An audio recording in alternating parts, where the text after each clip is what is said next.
On सबसे बड़ा पुण्य और सबसे बड़ा पाप। जब मां पार्वती ने भगवान शिव से सबसे बड़ा पुण्य और पाप के बारे में पूछा तो सदाशिव ने मनुष्य का सबसे बड़ा गुण आदरणीय और सदा सच्चा रहना है, जबकि सबसे बड़ा पाप बेईमानी करना या ऐसे कृत्य का समर्थन करना है। एक व्यक्ति को हमेशा ऐसे कार्यों में लिप्त होना चाहिए जो ईमानदार और सच्चे हों और उनके होने की धार्मिकता को नुकसान न पहुंचाएं। 2. अपने प्रलोभनों को मत सुनो। जब माता पार्वती ने भगवान शिव से सभी कष्टों का कारण पूछा तो भगवान शिव ने पार्वती से कहा कि प्रलोभन ही सभी कष्टों का एकमात्र कारण है। संसार में 3 प्रकार के प्रलोभन होते हैं। 1.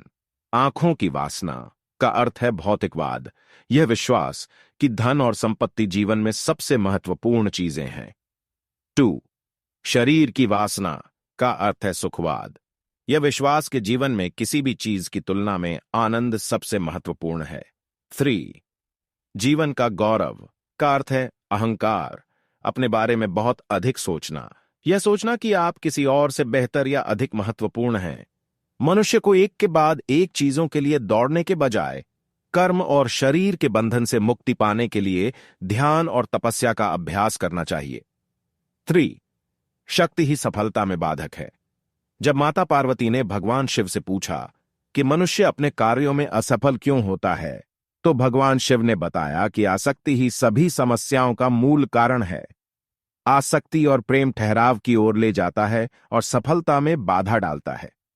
जब आप दुनिया के सभी मोह और प्रलोभनों से मुक्त हो जाते हैं तो ऐसा कुछ भी नहीं है जो आपके जीवन में सफलता प्राप्त करने से रोक सके। अलग होने का एकमात्र तरीका है कि आप अपने मन को प्रशिक्षित करें और इसे इस मानव रूप की अस्थायीता को समझें। 4. अपने कार्यों को बुद्धिमानी से चुनें। शिव ने पार्वती से कहा कि लोगों को कभी भी किसी भी प्रकार की कार्रवाई में लिप्त या संबद्ध नहीं होना चाहिए जिसमें शब्दों, कार्यों और विचारों या मन के माध्यम से पाप शामिल हो। मनुष्य जो कुछ भी काटता है वह उसी का फल है जिसे उसने खुद बोया है। उसका भाग्य उसके कार्यों का परिणाम है। इसीलिए एक व्यक्ति को इस बात का बहुत ध्यान रखना चाहिए कि वे अपने जीवन और कार्यों को कैसे चुनते हैं। 5. अवांछित इच्छाएं मनुष्य को आत्मविनाशकारी बना सकती हैं। जब माता पार्वती ने भगवान शिव से पूछा कि मनुष्य को आत्मविनाशकारी क्या बनाता है, तो भगवान शिव सबसे महत्वपूर्ण शिक्षा देते हैं कि जीवन में कभी भी किसी भी चीज के प्रति आसक्त नहीं होना चाहिए। ज्यादा इच्छा न करें क्योंकि इच्छाएं जुनून की ओर ले जाती हैं और जुनून अंततः आत्मविनाश का कारण बन सकता है।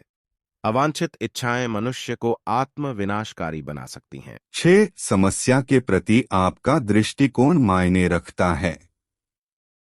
जब माता पार्वती ने भगवान शिव से पूछा कि जीवन में किसी भी समस्या का समाधान कैसे किया जा सकता है, तो भगवान शिव ने कहा कि समस्या से परे देखना चाहिए। समस्या कोई समस्या नहीं है, लेकिन समस्या के प्रति किसी के दृष्टिकोण से फर्क पड़ सकता है। हमें अपने दिमाग को समस्या के समाधान के बारे में सोचने के लिए पर्याप्त समय देना चाहिए और सभी पहलुओं से स्थिति को समझना चाहिए।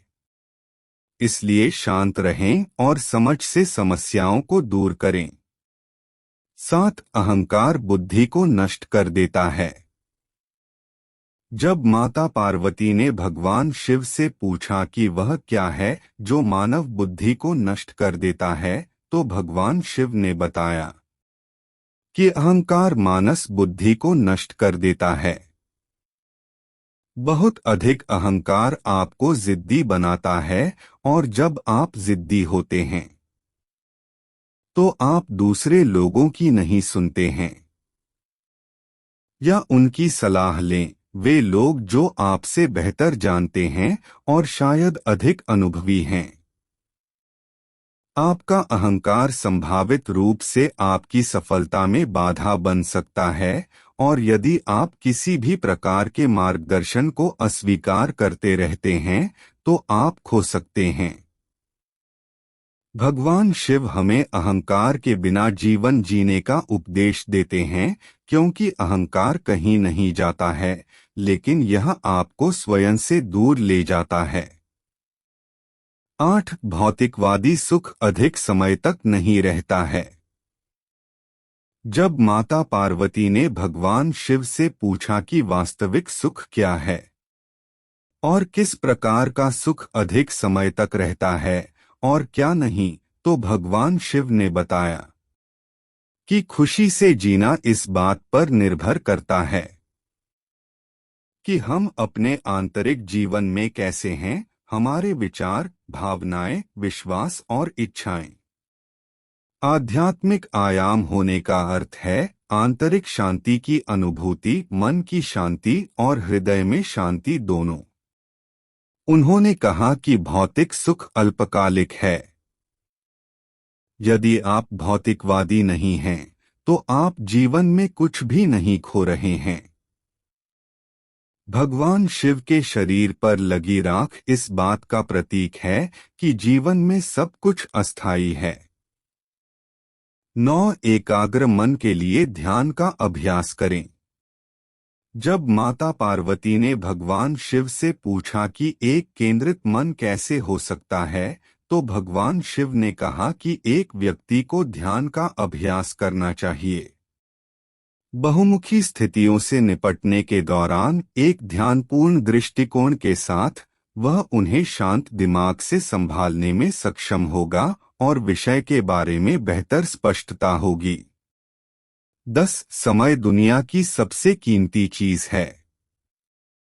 भगवान शिव को महाकालेश्वर के नाम से भी जाना जाता है, समय के महान देवता। जब माता पार्वती ने भगवान शिव से पूछा कि दुनिया की सबसे कीमती चीज क्या है, तो भगवान शिव ने बताया कि समय ही समय है। दुनिया की सबसे कीमती चीज, इसलिए किसी को भी यह कीमती चीज देने से पहले बहुत सावधान, चयनात्मक और दृढ़ निश्चयी होना चाहिए।